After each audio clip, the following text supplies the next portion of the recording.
Throw the slack, you fucking moron!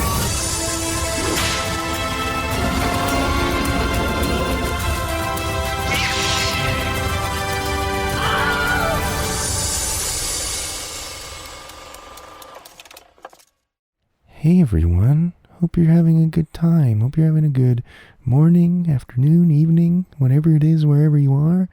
Welcome to ScreenShare, a movie podcast about having a big old bath. That's all right. I didn't have anything planned, so we're going to go with I could having a big tell. old bath. My name's Adam Cook, My name's Calder. and it's a brand new month, everybody. Welcome to the month of June, one of the better months of the year, if you're asking me. June.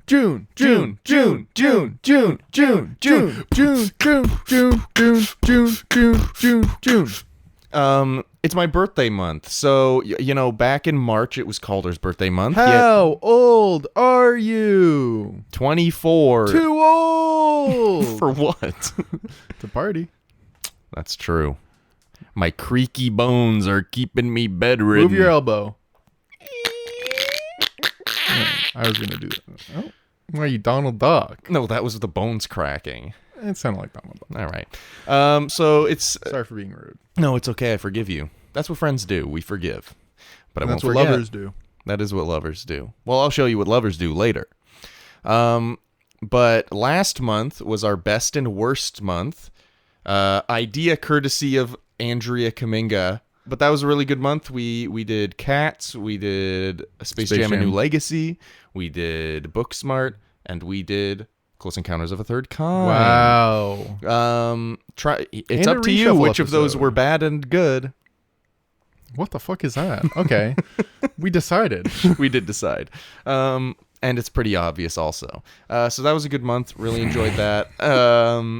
And now it's on to the birthday month for ya boy, me. So And what day and time and what's your sign? I'm a Gemini. My birthday's June 1st. That's about as much as I'll give And you. time? I don't remember. Probably like 10 p.m., I guess.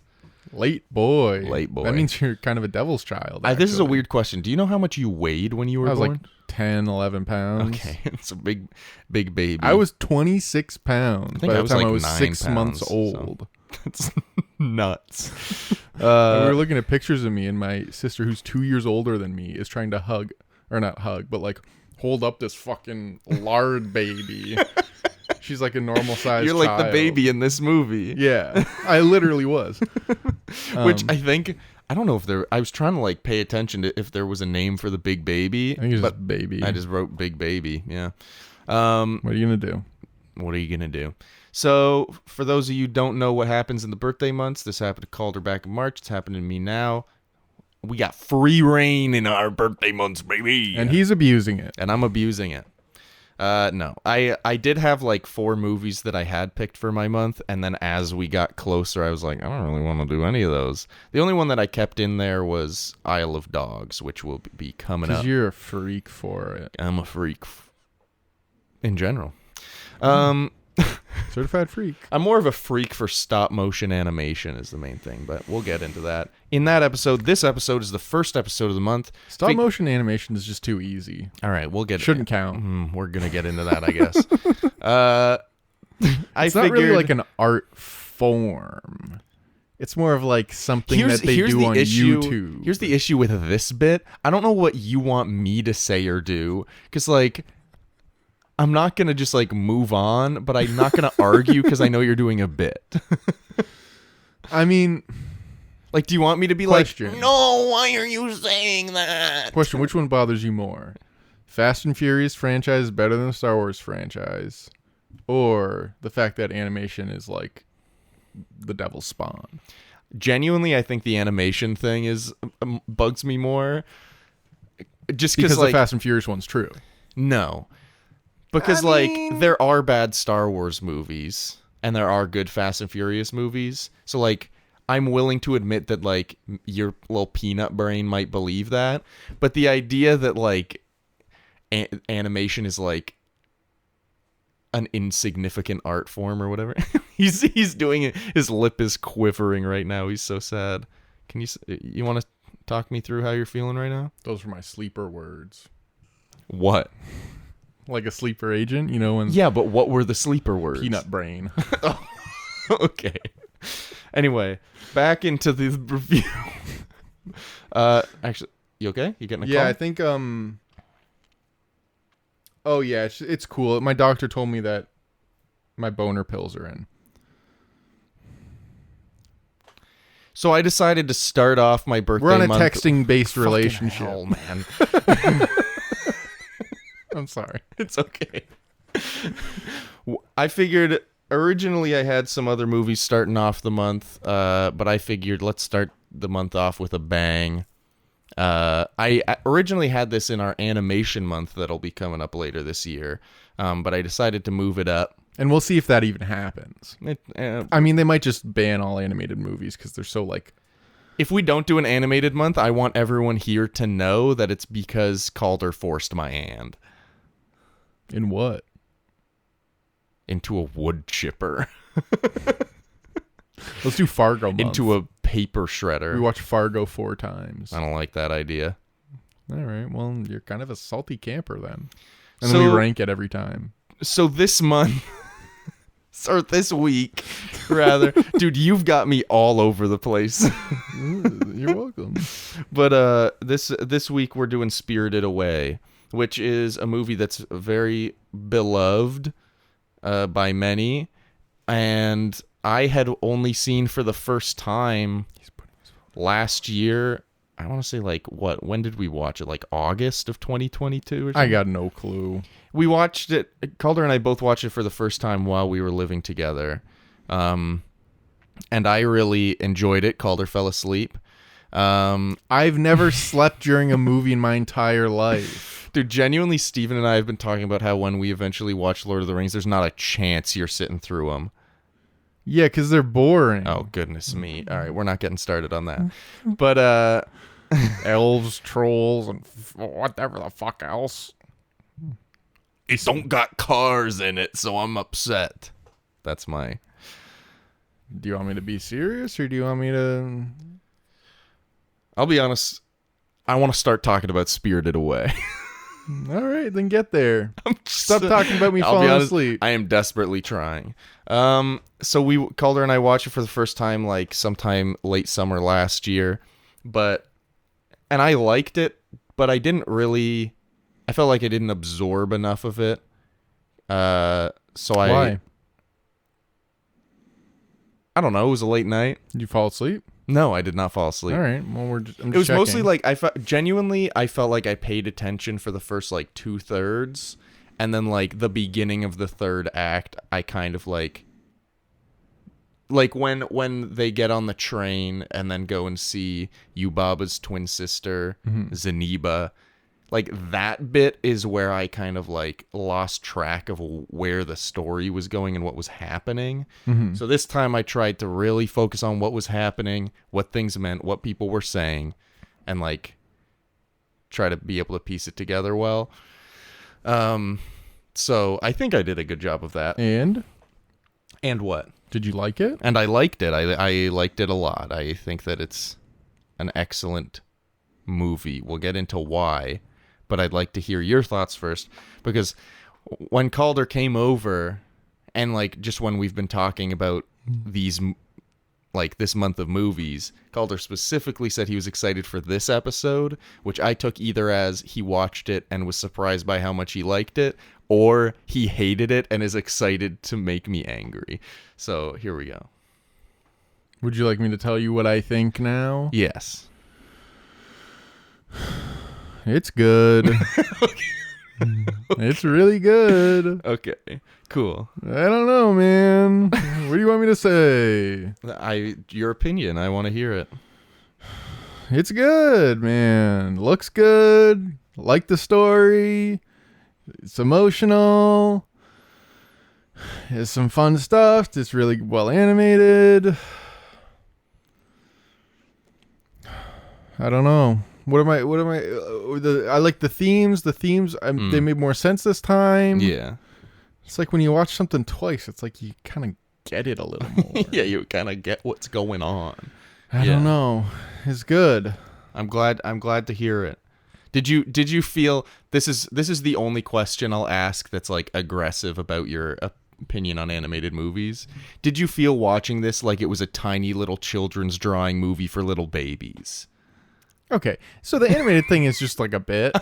I know. Okay. To an extent, but like I'm not sure you've committed to a bit as hard as you've committed to that bit, so it's like kind of felt a little real. Well, I'm a dirtbag.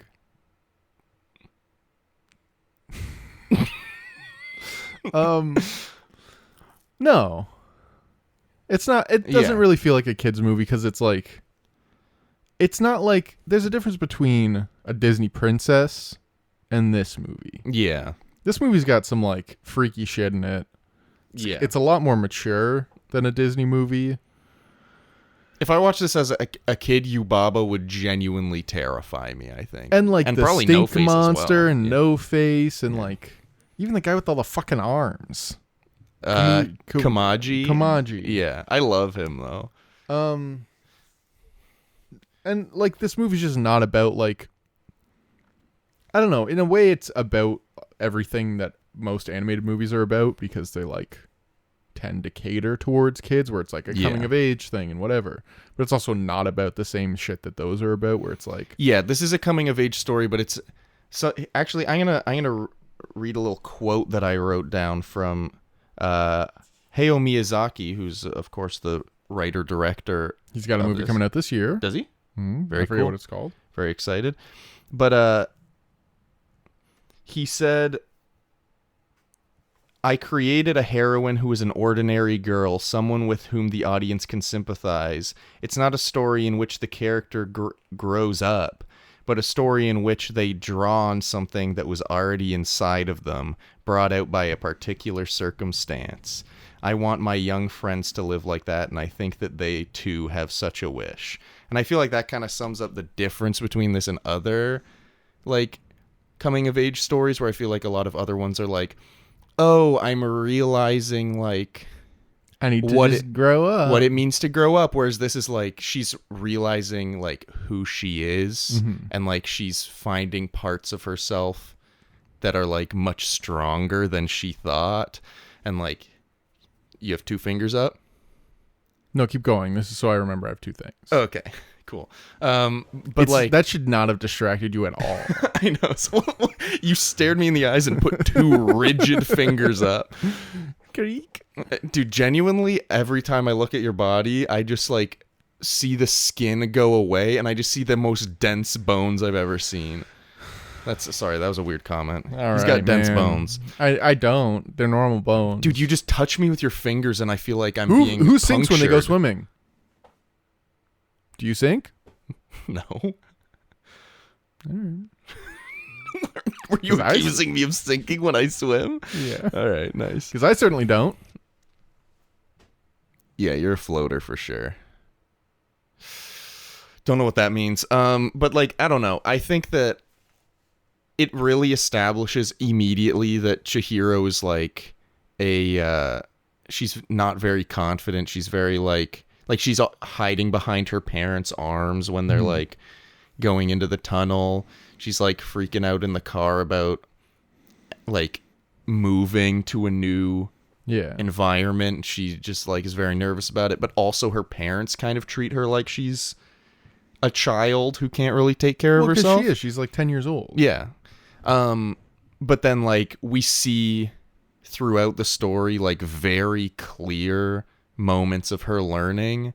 Like what did I write down here? It's like Chihiro immediately learns from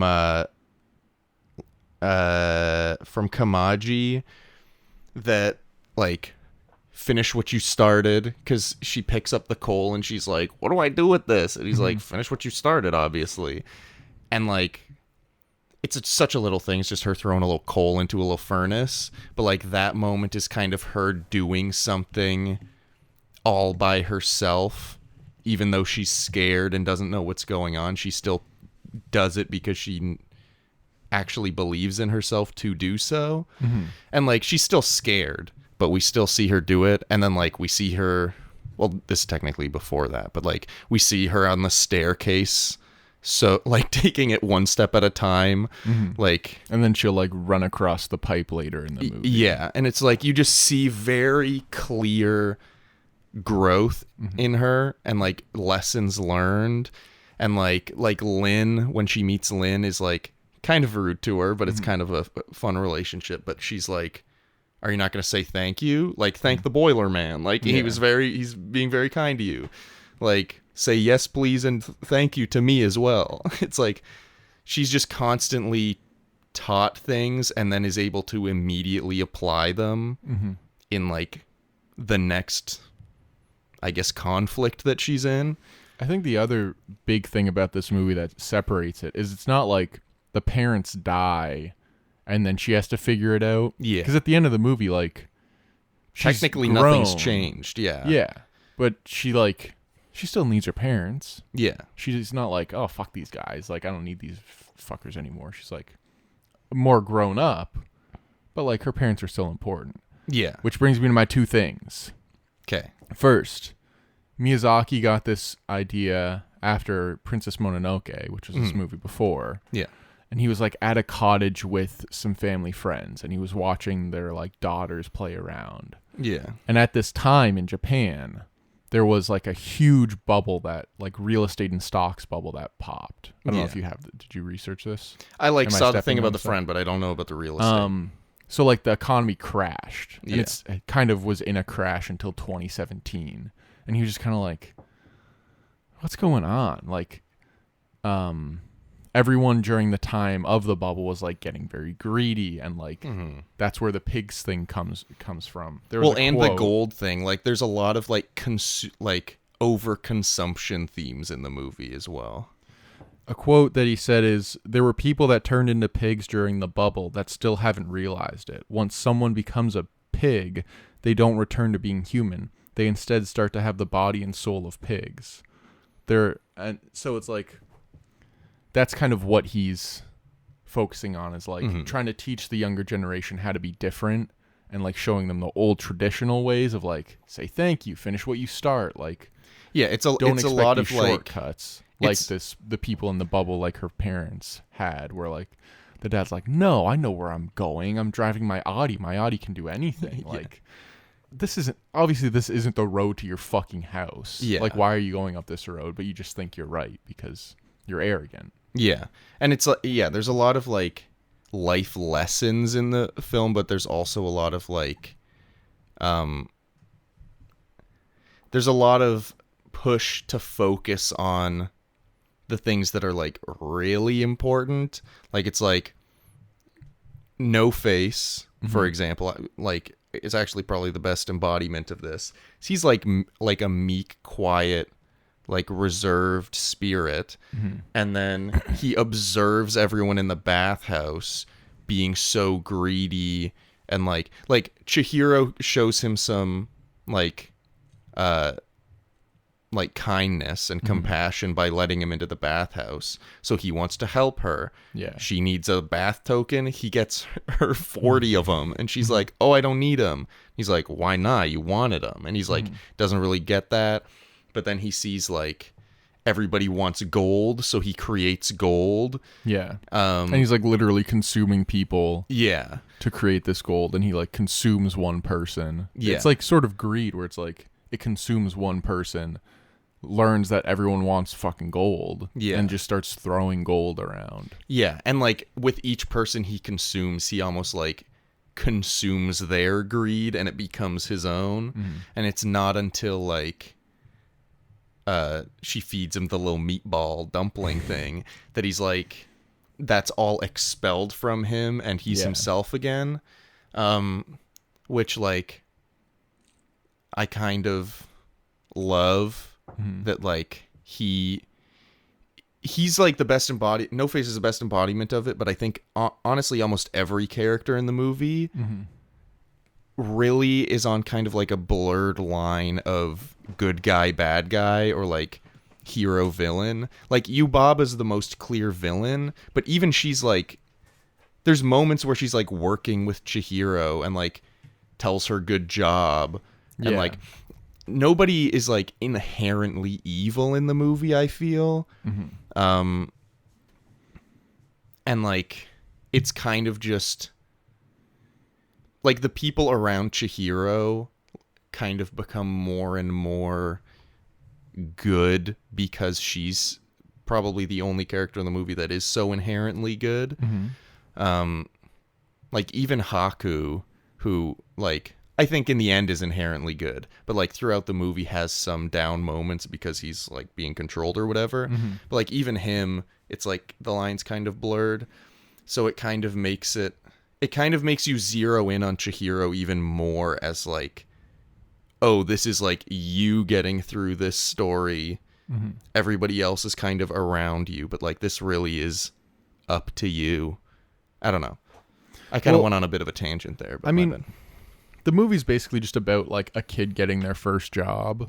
Yeah, and learning what that means. Yeah. And I think it's just like extremely well done in how it shows all this stuff. Because there's also like things with environmentalism, like the river spirit, them cleaning up the river spirit, the fact that when they were in this bubble and they were building these amusement parks and like all these developments and stuff, they like diverted rivers and shit, and like that river dried up, and then they just left all this shit there because like they can't afford to tear it down and they can't afford to use it. So so just leave it there. Yeah. I don't know. It's just very good. Yeah. I feel I genuinely approaching this episode have felt like very nervous and unprepared because I feel like there's so much to unpack and talk about, but like just thinking of what to talk about, I don't know what to zone in on. We just go through it. Do you want to just go through like, we don't usually do this, but do you want to go like loosely from beginning to end? Sure. Okay. So opens up with Chihiro with like the flowers from her friend, which are like, we're sad you're leaving. And she's like, of course I get a bouquet when it's a goodbye present or something. Which she's is a like, little bratty. She's a little bratty. She has a hard time letting go. She's like very focused on where she was rather than like where she is. And then that postcard actually comes into play later when Yubaba steals her name, and she like within like 12 hours forgets it and gives her a number because sen means 1,000. Yeah.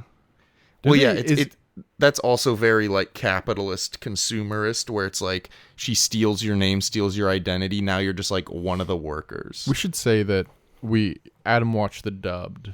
Oh yeah, and I watched the subbed version. Yeah, like he watched it with the subtitles, but he watched it dubbed. Yeah, it's a little strange. I watched the English dub, but with English subs. But the English subs are translating for the Japanese version. So do they say like your name is 1,000 now in the English version? No, they just say your name is now Sen. Oh, okay. Yeah, they just say, because she like removes 2 of the Japanese letters and like what's left now means Sen or whatever. But like that postcard from her friend comes back because Haku gives her like clothes and stuff back, and the postcard's in there, and then she's like, Chihiro, oh man, that's my name. And he's like, yeah, don't forget that or you're dead, basically. We all forgot our names. Yeah. And so anyway, so they're trying to find their new house. They see it up on the hill, clearly above them. Yeah, and then the dad's like, we could probably go through this forest. Yeah. Goes way too fast. Basically kills them. She passes like a creepy statue. Well, yeah, I assumed, because she sees the statue and it looks like Yubaba, so I assumed that the statue that she passes in the forest is like supposed to be Zeniba, because she's like, maybe. But then like this statue that they like stop at near the doorway also looks kind of the same. Looks the same. So I was like, oh, maybe that's Yubaba, but it had 2 sides. So I'm like, oh, is that like the twin thing? Also, was that statue still there when they came out? I don't think they didn't show it. Okay. But they find this like gate, this entrance. Yeah, they find this gate, and they're like, the parents are like, let's go in. And Chihiro's like, no, like I really don't want to, but the wind's like pulling them in. Which is like, I wonder if that's supposed to be like, if that's like a fate thing where it's like drawing them in because like Chihiro needs to go on this journey, or if it's like Yubaba is like pulling them in because she's like, I want fat fucking pigs to roast up and eat. I think, well, the analog to the story is like Alice in Wonderland. Mm-hmm. And I think it's more like they're drawing her in. Like they're just Yeah. kind of drawing anyone there in. Yeah. Which kind of happens in Alice in Wonderland where like it's not directly like they're kidnapping her to take her in, where Alice is just like following the white rabbit. And then that draws her into Wonderland. Yeah. So they're drawn in. Nice.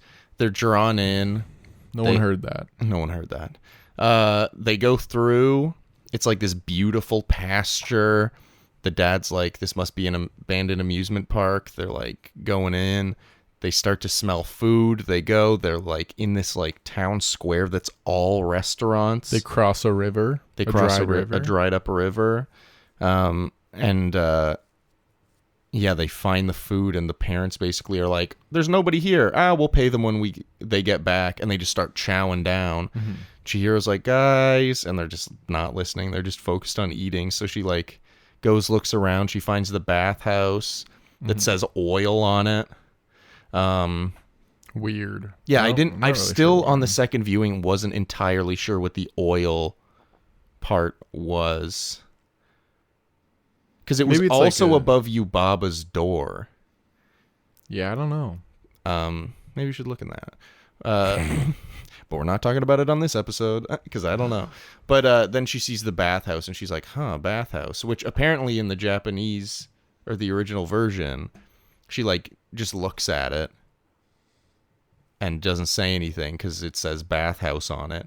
But for the American audiences, they were like, let's put a line in here where she goes, a bathhouse. But anyway, so apparently the American dubbed version did not do very well, but this is one of the highest grossing Japanese movies of all time. Yeah. Until like 2020 when there was a Demon Slayer movie. Well, I've thought this about like a lot of dubs. But this one specifically, where like some lines would be changed so slightly that I'm just like, what was the point of changing that? Because I was able to see the Japanese like translated subtitles and then hear the English dub, and it's like sometimes it would be off by like 4 words, and it's like, why not just do? And sometimes it would be completely different. Oh yeah, like there was a point where it's like before the third act kind of thing. Yeah, when everyone's like feeding No Face and he's giving out gold, and Lin is talking to Chihiro, and Chihiro's like, the dub said, I'm going to go find Haku, but the subtitle said, I'm going to go find Kamaji. Yeah. And in the dub, Lin is like, oh, you don't want to find Haku, like, who knows what he's off doing. But the subtitles were like, you don't want to talk to Kamaji, he's already pretty grumpy because everyone's putting him to work to get gold from this guy. Yeah. And it was just like, those are two completely different things. Yeah, I don't know how much that like affects the story, but those are two completely different conversations. I think the dub changed it to Haku because the next scene she sees the dragon. Yeah. And I it's feel not like a lot of the dub changes are just like, we gotta like hold the hands of these American viewers through this, like, which I think is why it just didn't go over well, because you're watching and you're like, the dialogue's kind of cheesy. Yeah. And it also like doesn't always get the same point across as the original version, where it's like, I think she's a little nicer in the dub. Like I don't think she says good job to Chihiro. Like Yubaba? Yeah, in the subs. Yeah. And like people are just like they just communicate things differently. Yeah. Which doesn't get the same point across always, because they're a little more curt with her in the subbed version. Yeah. Which I think works well because she's thrown into this world of adults, and they're not just gonna like deal with a kid, especially a kid who's like a different species, and like they have to teach her everything, and they don't know where she came from. And it's like, I don't know. It's annoying. Yeah. That you got to deal with this kid now. Yeah. There's a couple moments, like, this isn't a direct example, but like there's a couple moments where it'll be something like Lin is talking to Chihiro and is like, come on, like the dub will be like, come on, Sen, keep up. But then the subtitle will be like, why are you lagging behind, you klutz? And I'm like, yeah, I feel like the character, because then it makes the moment when Lin is like, man, I can't believe you did it. Good job. Like, you got a job. Like, didn't think you could do it. Like, makes that more like, oh, wow, she actually does kind of care or whatever. Like, I don't know. There's a couple things that are different between the subtitles and the dub that are like, they don't feel like they're that important individually, but I think overall it kind of just paints a little bit of a different picture. Yeah. Anyway, back to the plot. They get in, she's looking at the bathhouse, and then Haku shows up and is like, what are you doing here? You have to get out. And unfortunately, she does not escape in time. You have to get out before it gets dark. Yeah, and they turn the lanterns on. She goes back, and her parents are full-blown pigs. Oink, oink. Oink, oink. And one of the spirits just starts slapping her dad in the face with a fly swatter or something. As you do. But that's like kind of a thing of like, they ate the food that was meant for the spirits. So like the punishment is turning into pigs. So then Chihiro... They're greedy. Like runs, she starts to like cry. She's like begging. She's like, "This is a dream. This is a dream." She's like begging to disappear, and then she starts to. And then she sees the boat come up with all the spirits coming off of it, including one of the best guys, the radish spirit. You love him. Love the radish spirit. You got the same body. Long nips. Yeah. Medically, surgically changed nips. I changed them to be longer. Anyway, so then Haku comes and is like, you got to eat food from our world if you want to like exist here and not disappear. So she does. He hits her with the Riz. Hits her with the Riz. He's like, I feel like I remember you from somewhere, because he just knows her name. And she's like, I feel like I kind of know you from somewhere, but I'm not really sure where. And they just can't really place it. Then he's like, you got to get a job from the Boiler Man. She does the whole stare thing, gets a job from the Boiler Man. There's the little dust sprites. Because if you don't have a job, your baba's going to kill you. Yeah, yeah, it was like she'll turn you into an animal. You have to work or else you're basically dead. And she like makes a comment where she's like, oh, I never should have signed that contract. So she signed a contract basically being like, if anyone asks for a job, you have to give one to them. So she does that. And she's like very insistent, which is like kind of the first time I guess we see it with Kumaji a little bit, where she's like insisting that she's like, he give her a job. I need to work for you. I need a job. I need a job. I need a job. And he's like, get out of here. And she's like, no, I need a job. I need a job real bad. And she just keeps going. She does the same with Yubaba, where like she's like dealing with the big baby. But Chihiro's like, no, you have to give me a job. And she's like, fine, geez, you're being annoying. But like, she learns perseverance there. She learns like dedication. Like you see her the next day sucking at her job real bad, but she gets better. She still pushes through. So bad at her job. So bad at her job. I do kind of like how Lin is like, what if you never worked a day in your life before? And it's like, well, yeah, it's a 10-year-old. Yeah. But I don't really know where to go from there. So she gets the job from Yubaba. She just kind of starts working, and then a lot of the second act is kind of like puttering around. You're kind of following her, watching her do stuff. Oh, yeah, because, sorry, I just remembered. Like, as soon as she gets the job, then Haku comes in and, like, pretends that he doesn't even know her. And she's like, Haku, and he's like, don't call me that. Refer to me as Master Haku, and, like, don't talk to me at all, basically. Yeah. And she like asks Lin like, hey, is there 2 Hakus? And she's like, no, he's just a dick. I'm so glad there's only one. He sucks. And then Chihiro starts crying, and I don't know what the Japanese subs said at this point, but in the dub she goes, what are you doing? Like, what's wrong with you? like in a comforting remember. way, but she's like, what is this crying thing? Like, what is? I don't think people don't do that here. Well, it's true. It's true. But so I'm assuming that was kind of like Haku under Yubaba's control. Cuz like we later learned that Yubaba's sister Zeniba has like a golden seal that Yubaba made Haku steal, and Yubaba controls Haku with some like weird goop that he put in him, or that she put in him. So like I think that in the moments that he's like very cold, and like when he's a dragon and is like freaking the fuck out at Chihiro, I think that's when he's under control. I wonder if there's like a difference in animation in the eyes or something. I don't know. One thing that I did really like was that it seems like there's a lot of different animation styles. Like Yubaba feels completely different from Chihiro, who feels different from like Haku dragon form. Yeah, and like Ghostface feels a little different. The big baby feels a little different. The three heads feel a little different. Yeah. Which I think just makes it more interesting. Because like, I mean, I'm gonna keep drawing the parallel, but like the Disney movies and the Pixar movies are like just very one note. Yeah. It's just kind of all the same. Like even the river spirit that they clean. Yeah, yeah.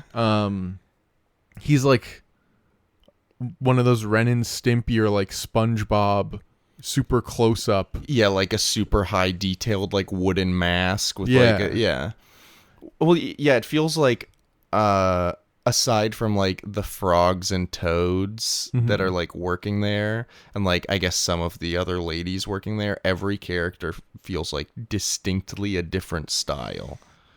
So apparently they're like, there's a lot, I mean, I don't know the exact specifics of this, but like a lot of the characters and a lot of the themes come from like the Buddhist Shintoist ideology. Yeah.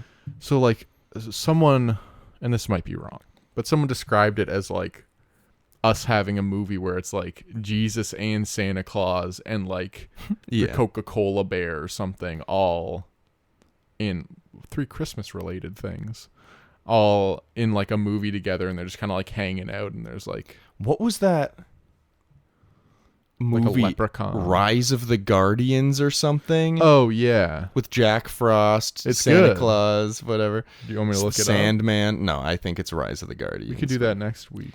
No, please no. But like, I wonder if anyone watching this was like, yo, that's the radish spirit.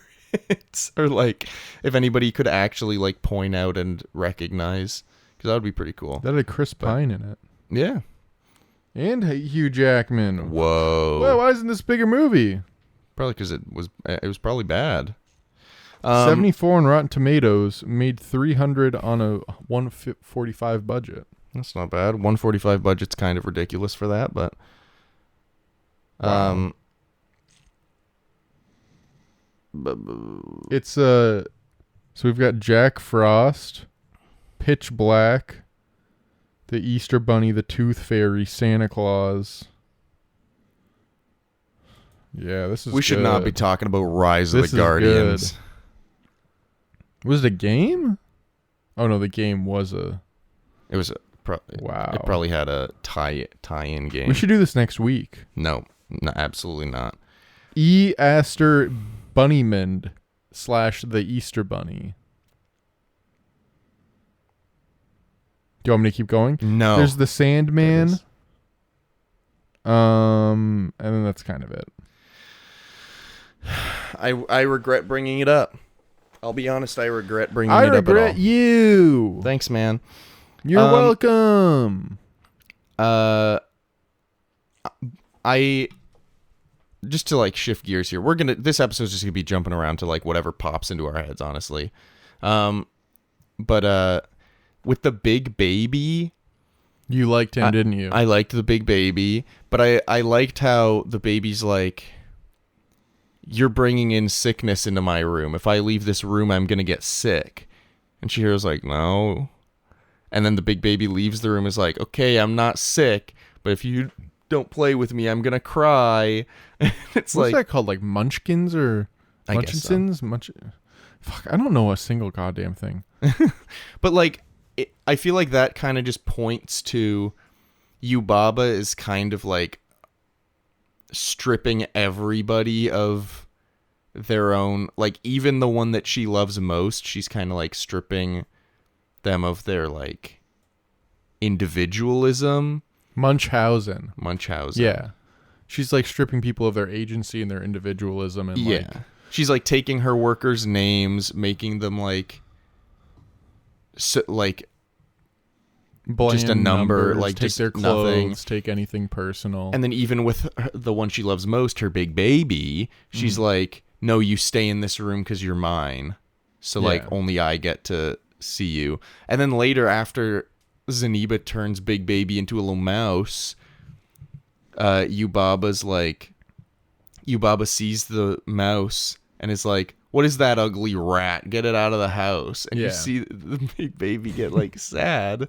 It's like, man, Yubaba just like truly has no regard for the wants, needs, or desires of anyone else. Yeah, and the solution to people who do things that are bad is to make them a pig. Yeah. And eat them and like take everything away from them. They can't even talk. There's no difference between them. Honestly, like a little bit Darth Vader-esque, where it's like every single time an Imperial shut the fuck up. Every single time like an Imperial officer messes up in the original trilogy, he just like immediately kills them. And it's like there's gotta be a better solution than to just kill them for making a mistake. And like I guess technically you can just replace them with someone else. But like you got clones. It's kind of similar to Yubaba, where it's like, you mess up one time and I'm turning you into a pig. And it's like, oh. And I'm like, amen, sister. Yeah. I just get to sit around and eat all day. Let's go. Yeah. I mean, but I'm pro Yubaba. Our Yubaba is Elon Musk. A little bit, yeah. And I'm also your Yubaba. I'm not. You're not my Yubaba. Yes, I am, and I'll make you. You know what you are to me? Yep. You are. The foot doctor. No. I have no idea. Are you gonna finish it, or are you just gonna keep No. messing around? Oh, you're the big fucking stink monster. I literally have something in my notes that's like the stink monster gives Calder vibes. Fuck me. Like.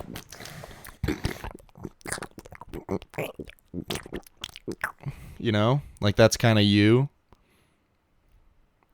But then once in a while, once everything's cleaned out, you get a little well done. And then you go wee. It's like a little dragon guy. That's kind of you vibes, you know.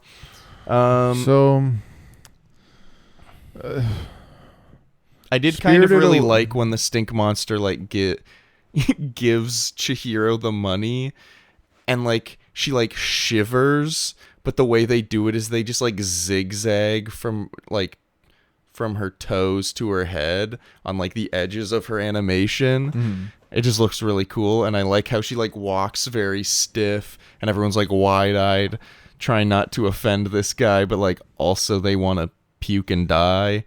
Amen. And I like how it's so stinky that Lynn's food shrivels up. Yeah, I love getting spoiled food. Yeah, which then kind of happens later to Yubaba's gold that she got from it gets all No-Face. nasty. It gets all nasty once she like realizes that her big baby is actually the three heads. Anyway. Are you going to be nice to me? Or Yeah, I'll be nice to you. Spirited Away is considered Miyazaki's magnum opus. Mm-hmm. It was an incredible commercial success and one of the greatest films of all time. Yeah. I wrote that down. Yeah. That's impressive.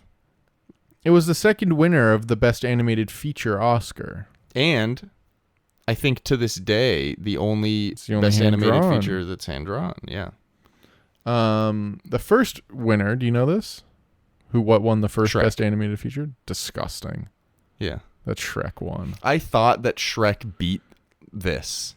It was against like Jimmy Neutron. Well, because this came out that year, but it didn't come out in America. I'm until glad later. that that's how it worked out, because if Shrek beat Spirited Away, It I'd be wouldn't a little have bit beat bummed out. Spirited Away, I don't think. No. But I think Spirited Away was against, what, Lilo and Stitch? Oh, I have it here. Lilo and Stitch, Ice Age, Spirit, and Treasure Planet. That's like a decent lineup, but Spirited Away to me is like the clear winner there. I feel like Ice Age is Shrek level. Yeah. Lilo and Stitch is like pretty good. Spirit, I've never even seen Spirit. And then Treasure Planet is probably the one that people would be like, if we're going Maybe. back now, maybe. Yeah. But not against Spirited Away. Yeah.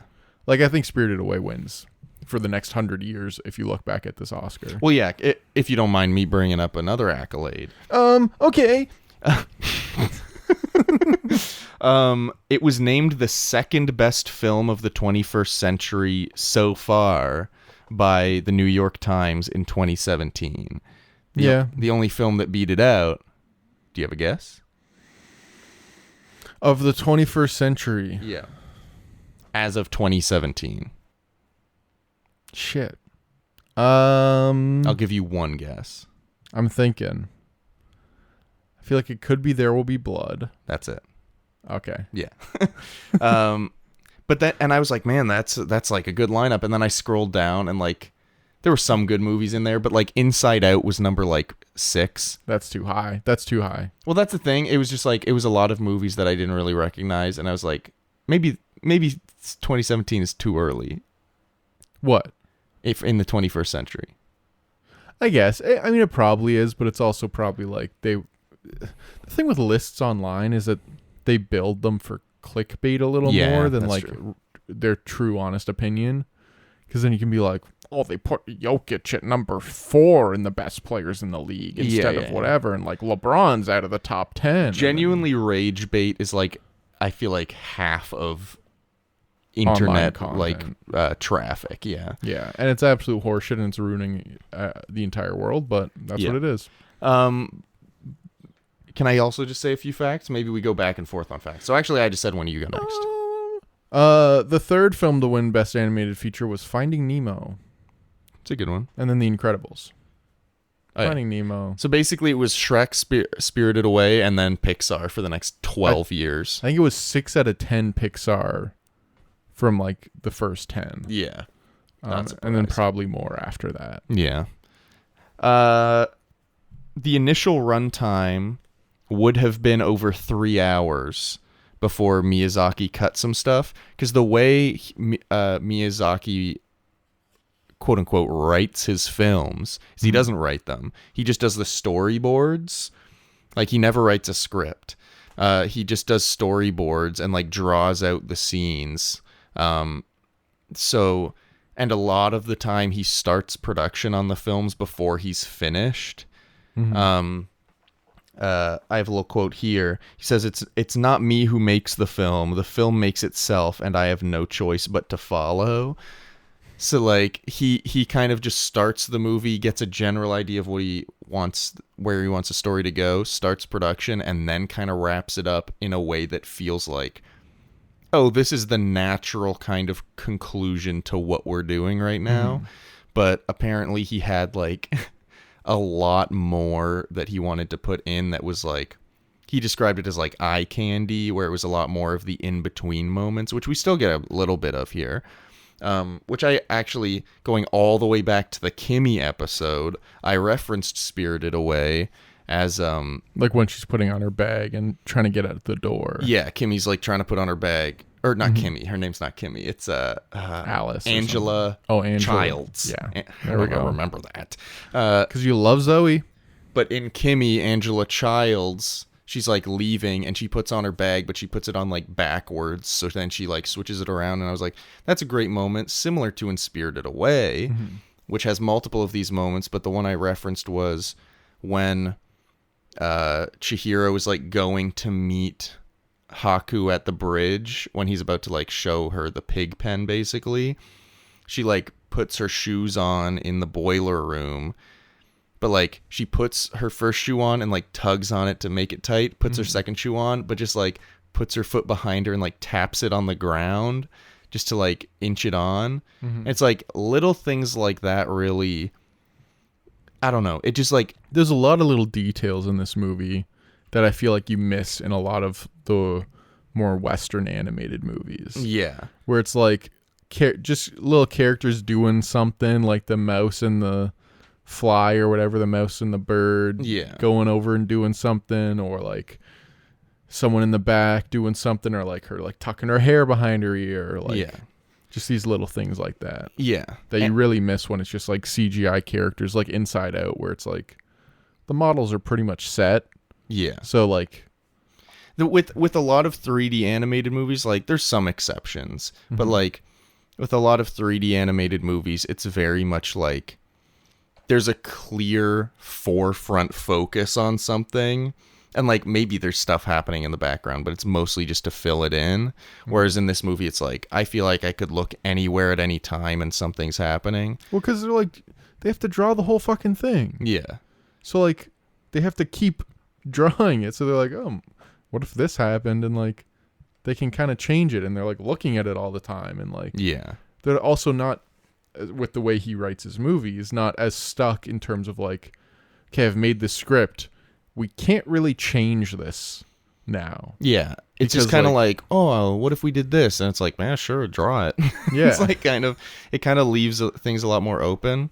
But like, I also think that those like moments, like her adjusting her shoe, or like the entire train scene, are like, I was looking into it a little bit. It's a Japanese term called ma, which is like the in-between point, or like a breathing moment.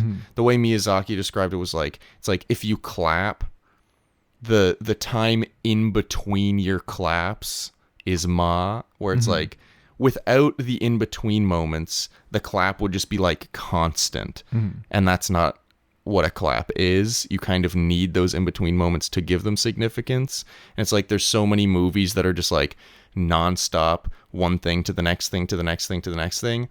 But like in this movie specifically, like they could have just had like Haku be like, you've got to go to the boiler room and ask the guy there for a job, and then it cuts to her going to the boiler room and asking the guy for a job. But it's like he tells her every step in which to like get from there to the boiler room to ask him for a job, and then it shows her following all of those steps to get there to the boiler room. But then like the hurdles that she comes up against, like the stairs being so steep. Yeah, the stairs being so steep, her running into the wall, a little frog looking out the window, and her creeping around the corner. Like it's so much of this movie is about the journey rather than like the destination. Yeah, it's like pivotal scene, then getting to the next scene, and then pivotal scene, rather than like pivotal scene.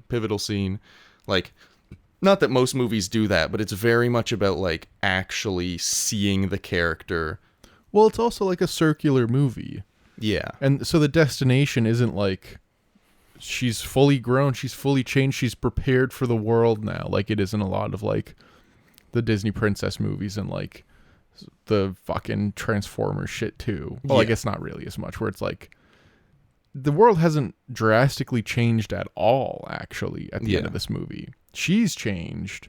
Yeah. But like she's really the only thing that's changed. She's not the ruler of a kingdom. She's not like without her parents. It's not like her parents all of a sudden fully understand her now. She hasn't defeated some rival. Yeah. You know? Like her parents don't even know what happened. And they probably won't even understand or believe her if she tells them. Yeah. I mean, even Yubaba, it's not like she defeated her. Like, because like she answers Yubaba's like trick and then is like, thank you so much for everything. Thanks for your hospitality and stuff.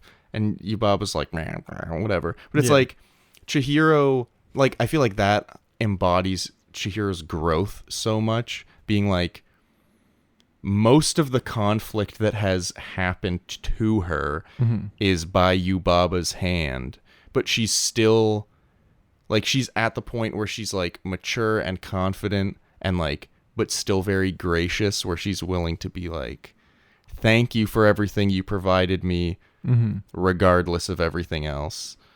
But yeah, I think that I actually don't know if it's in the sub version, but when they're driving away at the end and the dad is like, I know that it's going to be a scary world out there. It's like we're in a new environment and stuff.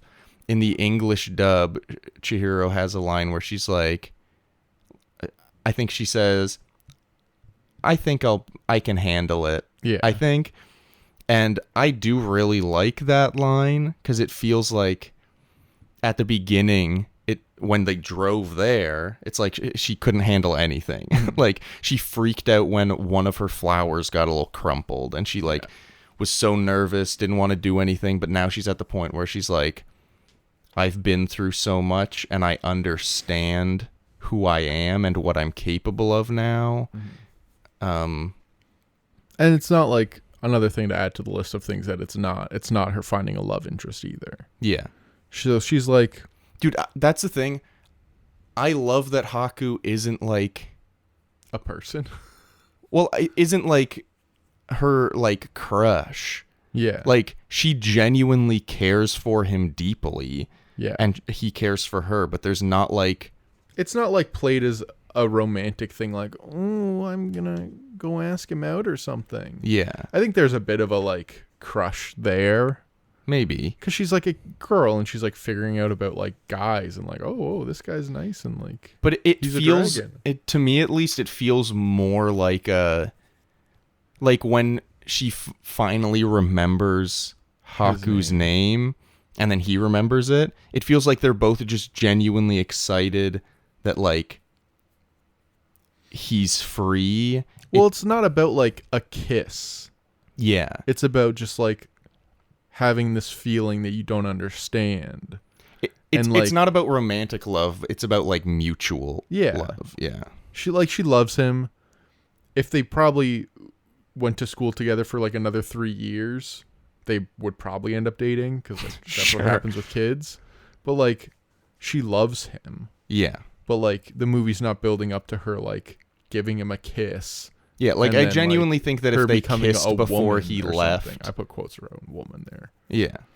If they kissed before she left, like I think it would have kind of not dampened the moment, but it just would have like shifted the focus. It's like the focus needs to be fully on like her growth since the beginning rather than like on their relationship. Like when they're driving away, and she like looks back once they're through the tunnel, because she almost looks back before they're through the tunnel and is like, wait, he told me not to.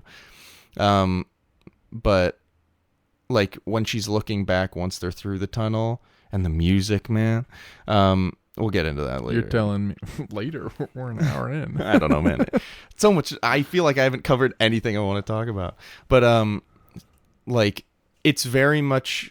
Yeah, you feel like, oh, she's gonna miss him, but it's mostly like about like, man, I spent that time marinating over like everything that had transpired and how much she'd changed, rather than like, oh no, she's not gonna see him again, you know? Yeah. I did have a little bit of like, man, she's like had like the craziest adventure in this insane place with these insane characters, and she's built relationships with these people and like committed so much time to these people, and then she's probably never gonna go back there, and like her like nobody has any idea that she went through this. Nobody's gonna believe her. Yeah. And like specifically, she did so much for her parents, like to save her parents, and her parents are gonna have no clue and probably still kind of treat her like they did at the beginning a little bit, which is like she's a needy little kid who can't handle herself. She'll probably prove them wrong eventually, but yeah, I don't know. Do you have something? No, and I don't think we've not covered stuff. I mean, the music's incredible. The animation's Composed by incredible. Joe Hisaishi. Apparently that's like a professional name. He has a different name like in his personal life, but he's done most of the Studio Ghibli movies, I'm pretty sure. Okay. But like, man, this, like, there's almost no like track in this movie that isn't just piano. Yeah.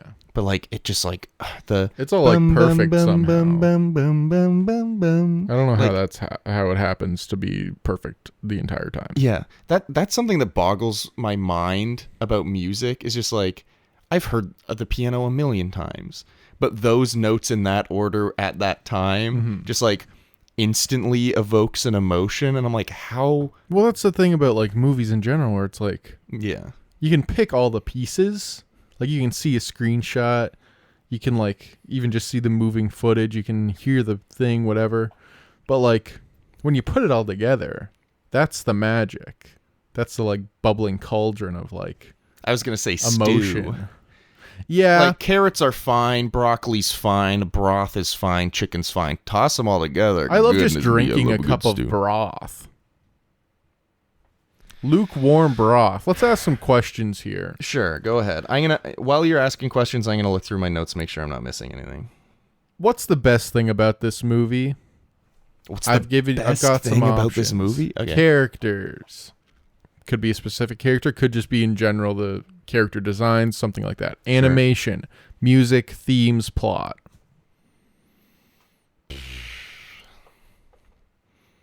I feel like on its own, I think the music is the best part, but I think as an aspect of the movie, music's still up there. But I feel like it's gotta be the characters. Specifically the character of Chihiro. Because, like, this is something I think about a lot with this movie. I very rarely have the main character of a movie or a show as my favorite character. Like, Yeah, you always like the guy who like comes in, he's like, look at my dick. sure. But, like, I usually like the love interest, or I usually like the sidekick, or the comic relief, or, like, the dad, or, like there's just usually so many other options where it's like, I like this character. Like in Star Wars, like Luke and Anakin aren't my favorite characters of those trilogies. Like there's other characters there. Which one? Ty Burrell? Who's Ty Burrell? Isn't That's that a the name real of person? the actor who plays Phil Dunphy in Modern Family. Oh, right. Thank you. I was like, that's a real guy. Cato Morantis. Who's that? Star Wars. Cato Morantis? You got him on the shelf there. Nope, don't have a single Cato Morantis Over on the there. shelf. Anyway, I meant Yoda. you meant Yoda. There you go. You were close. But like in this movie, Chihiro is my favorite character because like she grounds the entire thing. The entire thing is about her, for her, with her. Like it feels like it doesn't feel like she's an incredible main character. Yeah, she's truly like, and such a great role model character as well. Like obviously for kids watching this, I think she'd be a great role model, but also me as a 24-year-old man watching a 10-year-old animated Japanese girl, I'm like, there's so much to look up to her for with her like bravery in the face of like adversity, but also strength and compassion with that. It's just like, she's just such a great character. And then also obviously like Haku, Lin, Kumaji, Yubaba, Radish Spirit. Like, you like him. I like him. There's just so many great characters, but truly like Chihiro is the core of the movie. So I think she is. It sounds like a weak answer to be like the best part of the movie is the main character, but like that's surprisingly not often the case in movies. Yeah. So I'd say Chihiro. How about you? I think I like the themes. I think they communicate the whole thing of like being compassionate, don't be greedy, do your work. It's a little like the whole like, you know, do your job because your job, it's your job thing. It could be a little like weird. I feel like it but it's could like, be weird. It's more about like committing to something than and it like is learning about the like principles of like yeah. work hard when you're working. You don't have to work hard all the time. Yeah. You can, you know, like whatever you're doing, just like do your best. Yeah. And don't be greedy. Don't be like a freak. Don't like pollute. Also help clean up nature, like all these themes that are like kind of swirling in there that you get a little more the second time because you aren't like looking at the animation. Like, I know he took out eye candy, but like the whole thing is fucking eye candy. Yeah. It's beautiful, yeah. Especially like I mentioned it before, but like a lot of people reference the train scene as like being the scene in the movie because like there's no dialogue, it's just music, but it's just them sitting observing the world and kind of existing. And I feel like this is kind of going back to what I was saying about the moth thing and like the space in between, but it's like it kind of gives you a moment to reflect a little bit. Where it's like, it's not like I'm like, all right, she's like grown, now she's going to do the big finale bit of the movie. It's like, no, she's grown, and I'm observing that. Like, she's on a train in a spirit world with a bunch of weird characters, but she's doing this all herself for something that is like fully not herself. Like, she's doing this entirely to save help someone Haku. else, yeah. And like, she's even like sacrificing, like focusing on saving her parents in order to save Haku. And she only is able to save save her parents because Haku strikes the deal with Yubaba. Whoa. So it's like, it just feels like though that like pause moment, and it happens throughout the movie, but that's like the main one. It like allows you to kind of be like take in both the character and their growth, as well as like really marinate in the themes, like you're saying, where it's like, okay, like what's the next step? Yeah. Like, is there more to learn? And there's always more to learn. And it's like reflecting back on what you have done. Of like, yeah, I figured it out so far. I'm going to this thing. I don't know what I'm going to do, but I'll figure that out because I've done it up to now. yeah. It's just nice to have a moment of no conflict. It's just Yeah. like existing, and I think that's very great. Anyway, Anything else? do you have any other questions? I have more questions. Oh yeah, but you can ask another question. I'll keep who's your waiting. favorite character? Is it the radish boy? I mean, I I know think you it's said main Chihiro. character. Okay, but like, But- what's your favorite character design? I guess I mean, I like Bunch of Long Arms. That's what I called him. bunch of long arms. What's his name? Kumaji. Kumaji. Yeah, I really like Kumaji a lot. I like how when Chihiro meets him, he's very much like, get out of here. And then he gets his lunch and he's all of a sudden really nice to her. And but also like- his arms just stretch. Yeah, his arms are just like infinitely They just long. go. I like it. Don't really understand how the boiler works. Just chopping shit up and throw. Or I guess no, the stuff he's chopping up That's is like to the like make herbal the mixes water. and Yeah. stuff, Okay. yeah. But I like how, like, it's a really sweet moment when he wakes up and sees her sleeping there, and then like uses his grody ass stretchy long arms to like put a blanket on her, and it's like her showing care for these people is resulting in them showing care for her and then also others. And it's You like have to be compassionate and empathic. empathetic. Empathetic. Unlike we were at the start of this episode. So true. We were being mean to each other. were being mean to And each now other. look at us now. Look at us now. I love you. Well, let's not get too Okay, far, you goodness fucking me. I pervert. thought you'd maybe commit to a nice you bit, stinky little... but a nice sweet Oh my moment, but Oh, I can smell you from here. Smell you later. so I actually, since you did just ask a question, can I do like one or two things? So we briefly mentioned when Haku and Chihiro remember Haku's name, and it was while riding him in dragon form, she like throughout the movie she had like very brief glimpses, but then she has like a full-on memory of falling into I think it was the Kahoku River, and like she lost a shoe in it and then jumped in to get it and got swept in, but then the water kind of just like pulled her out and brought her to safety. Yeah. And she's like, I think that's who you are. I think you're the Kahoku River. And then his dragon form just goes like, and I'm like, you guys are gonna fall to your death. You're gonna die.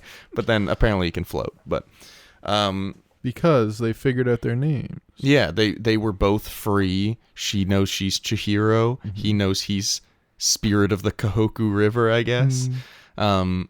And I don't know, that was just like a sweet moment when they're both falling and like she starts crying and the tears are like, I don't usually like big globby tears like that earlier in the movie when he like gives her food and she's crying and like eating while crying. I was like, that's so me. But Interesting. she's like she was like double fisting it. Anyway. Yeah, you wish. But like during that, like the tears are like coming out like big blobs and running down her cheek and dripping off. And like usually I don't love that style, but for that scene I think it worked. But for the falling scene it really worked. Just like the light glimmering off the tears and the wind and like I don't know. That was just a beautiful scene. You like it when women cry? When it's like a nice moment, sure. Yeah. You will like it when women cry out of happiness. Yes. Amen. And then the other thing I was going to say was, and then we'll get to your stuff and then we can end it, is that at the end, when they get back to their parents' car, it's like got branches on it and dust in it. Yeah. Implying that they've been gone for a little bit. The grass has grown around it too. Yeah, and it's like how... They don't say. I wonder if it's ever been confirmed, but like how long do you think that... I feel like it's a month. Like a month? Yeah. Because do we know how long Chihiro was in there, like in the spirit world time? Because it felt like it was like 4 to 5 days, but I could see it being longer. It was probably longer. Like they're only showing us what we need to see, right? Yeah. I think there's an implication that it's a longer stay than they show us. Because I remember there being like 5 nights. Yeah. But also like spirit world time could be different from real world time. I'm assuming right? it's a little bit of both. Like she's probably there longer than just a few days. But I do feel like also it's kind like of implied slower. That like when they come out, it's like, whoa. Mm-hmm. Like, not just the parents being like, whoa. And then they're like, it's a prank. It's like, they pranked you by making the grass grow? Well, they say that after he's like, there's dust in here. And then they're like, must be some sort of prank. And it's like, who is like finding a car in the forest and being like, yo, let's spread some dust in here. Somehow easily open up the door, not break anything. Well, yeah, also maybe just don't leave your windows open. Oh, were the windows open? I guess so. I don't know. Oh, yeah. Weird. Anyway, I'm assuming that like the time is just like a little bit different. But will there ever be a movie like this again? Follow-up question: how is this the greatest film of all time? I'll answer the first one first. I don't think that there's like a movie that I know of that does exactly what Spirited Away does in the way it does. I do think that having watched a few other Studio Ghibli movies, I feel like they all kind of capture a special something. But like, I think Spirited Away is just like such a specific type of like, it's like the perfect coming of age story to me. Which is like something that since it's the perfect one, I don't think any other movie really does. And I don't even know if there's like, a lot, maybe this is a stupid thing to say, but I don't know if a lot of other Studio Ghibli movies like are coming of age stories. I'm sure some of them are, but like I think that the closest thing you'll get to this is other movies from the same studio and from Miyazaki, but like I don't think that there's a movie like this. Like when I first saw this movie, I thought about, like usually when I see a movie I think about it for like 2 days. I thought about Spirited Away for like 2 months. Where I was just like, I just keep thinking about like this world and being in it, and like I don't know. The final thing I wrote about this is that there's a purely metaphysical feeling I get when I think a movie's incredible, and I get it with this movie. I get it with Fast Five. I get it with Kill Bill, and then I get it with Boogie Nights. Where like for some reason with my brain, something just like kind of clicks in it, and I'm like, oh, this is like it. Yeah. This is everything that a movie can and should be. Yeah. Or like everything I'd want a movie like this to can. Or Toucan. Toucan Sam. Toucan Sam. Can we get a little bit of Fruit Loops in here? I need Fruit Loops. Shit. That's not my Fruit Loops, that's my ass. But there's something that like sort of clicks in when I sort of come across a movie that Yeah. just like works with my brain. Now, I do have a question then. I mean, I feel like you kind of answered the question based on the movies you listed.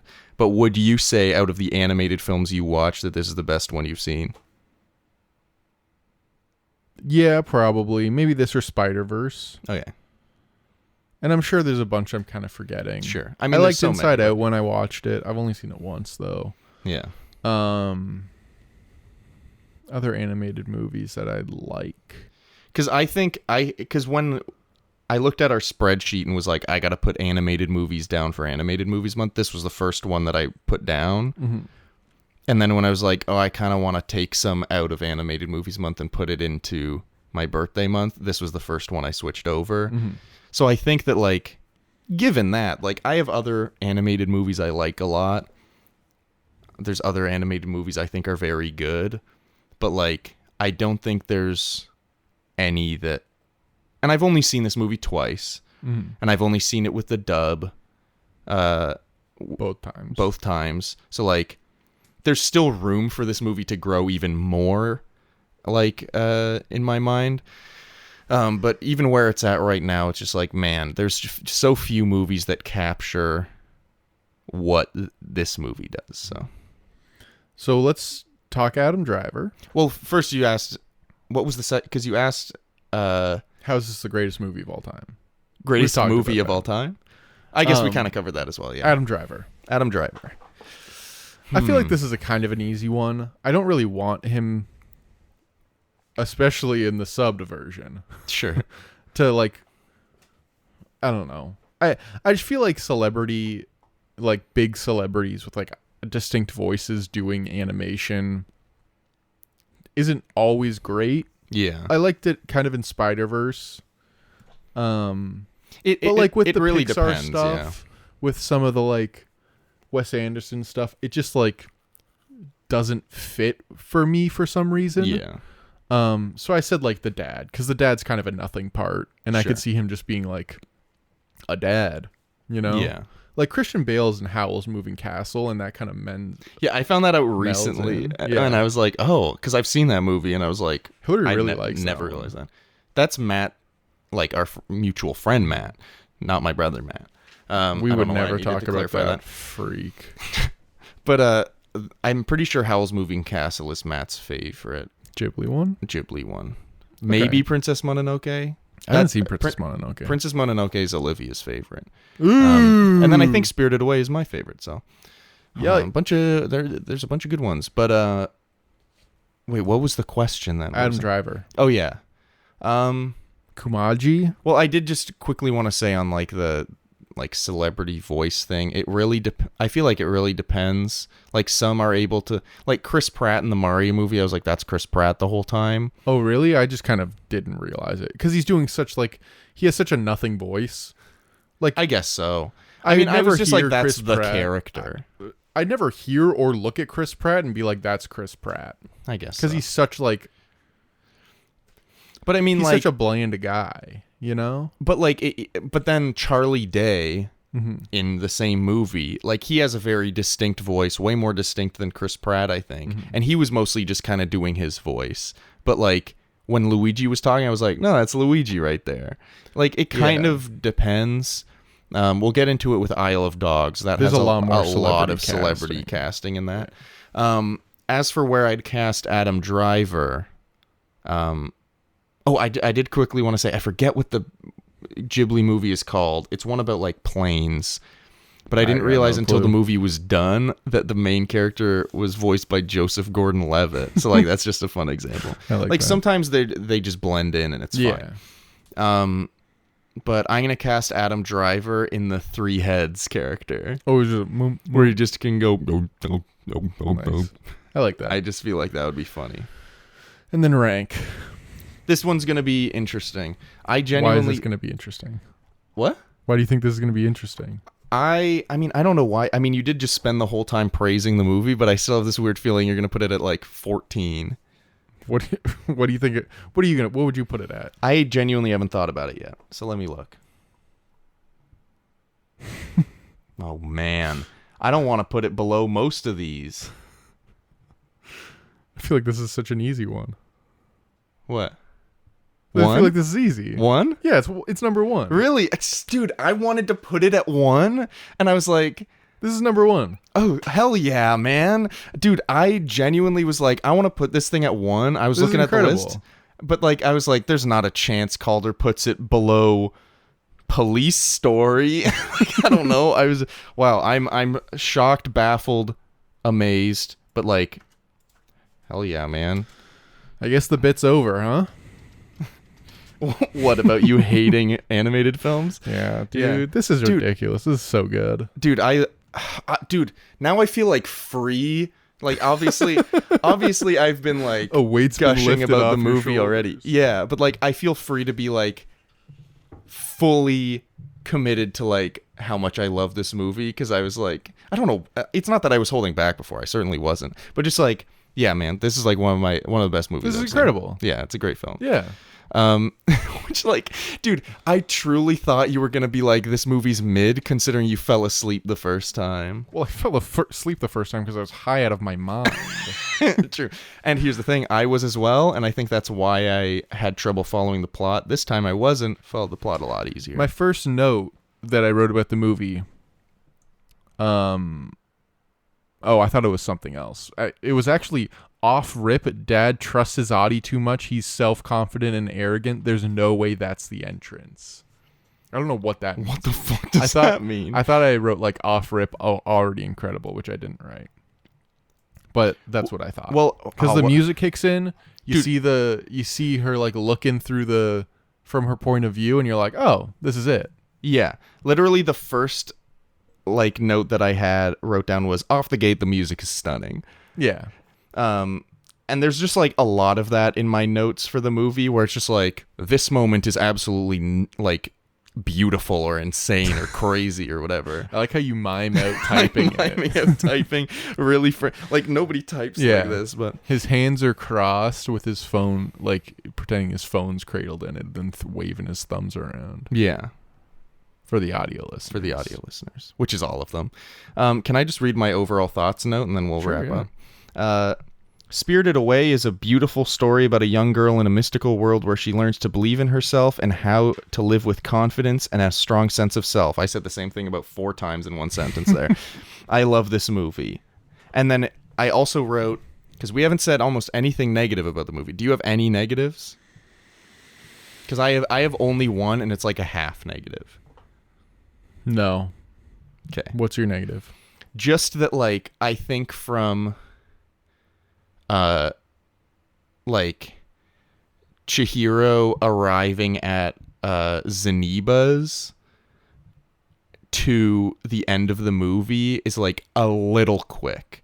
Like, I think that's like 10, 15 minutes.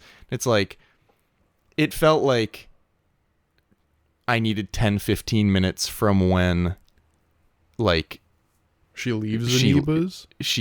From when she leaves like the bathhouse with Haku. Or maybe not 10, 15 minutes, but like, I feel like I just needed a little bit more. I feel like you could have had an extra like 3 minutes. Yeah. Where it's Actually, just like, genuinely, I just needed like a couple more minutes. I think it's just because I wanted to stay there for a bit longer. I feel like they could have shown a little more of the drive away and had that like kind of roll under the credits, because instead they opt for like static shots of things in the credits. Or I don't know if they're static, but like, you know what I think it is too? The movie doesn't really have like a conflict. Like, there's like an underlying conflict of, I've got to get out of here with my parents. Yeah. But there's not like a conflict like, we've got to do this thing before this thing happens, or we've got to defeat this person. Yeah. So like, I think that's why there's like a very slight feeling of like, oh, I guess it's over. I guess we're done. Yeah. Just because like, she goes to Zeniba's, like, leaves No Face there. No Face's story is now like wrapped up. Goes back. Haku, I guess, gets her there. Then like, he's free because they remember his name. Then they get there, free the parents. Then they go, and there's like, I do think that like, from Haku and Chihiro letting go of each other's hands to the end is like a perfect timing or timeline. I guess I just wanted like you said, like 2 more minutes of conversation between Chihiro and like some of the characters, I guess. Yeah. That's basically it though. And like I'm sure that there was that kind of thing in the 3-hour plus version. But like it feels weird ending this on being like, but here's one slight gripe. It's not really even a gripe. It's just that I wanted to be there longer. Yeah. I Truly. think that's more of the thing. Because like it's not like anything's left untied or like No. left loose. You know? Because, like, even I was thinking, like, oh, but she didn't really have a goodbye moment with Lin and Kabaji. And it's like, well, no, or not Kabaji, Kamaji. But, like, she did. It was just earlier. Yeah. Like, she said goodbye to Lin when Lin drops her off at the train station. Like, she says goodbye to Kamaji when Kamaji's like, take these train tickets I've been saving for, like, 40 years. And it's just like... Yeah. So, you know what? That I don't even think that counts as a negative. Because it's literally me just wanting more. Yeah. Yeah, wow, Spirited Away #1. I truly did not expect that. Well, expect it. Now I expect it. It's not happening next week, and it's not happening the week after that. Or the week after that, probably. We'll see. Alita. Oh, yeah. You know what? I'm just going to say it. Next week is Apollo 13, Tom Hanks, Ron Howard. Oof. I was deciding between Apollo 13 and Castaway, both Tom Hanks movies from my childhood. Castaway is probably like more a movie that I saw when I was a kid, but like I think Because you like big beards. Yeah, well, Castaway was just like the first movie I remember getting like teary-eyed at as a kid. Anyway, but Apollo? Yes, genuinely. Lame. Lame. But Apollo 13 next week, then we got Isle of Dogs, and then we got Alita Battle Angel. Those are the movies for my month. Not necessarily like all my favorite movies I've ever seen. I think they are. Just some I think movies they that are. I I think they are. I wanted to watch. I think they're all your favorite movies. Spirited Away, of all though, time. dude, I'm so ecstatic. Oh my god, he's got a big old boner. Fuck, it's coming! Oh. Sir, please get out of the bathhouse. You can't be jerking off in I'm here. sorry, I just wanted to come in the back. I can't do that. I You already can't. did. All right.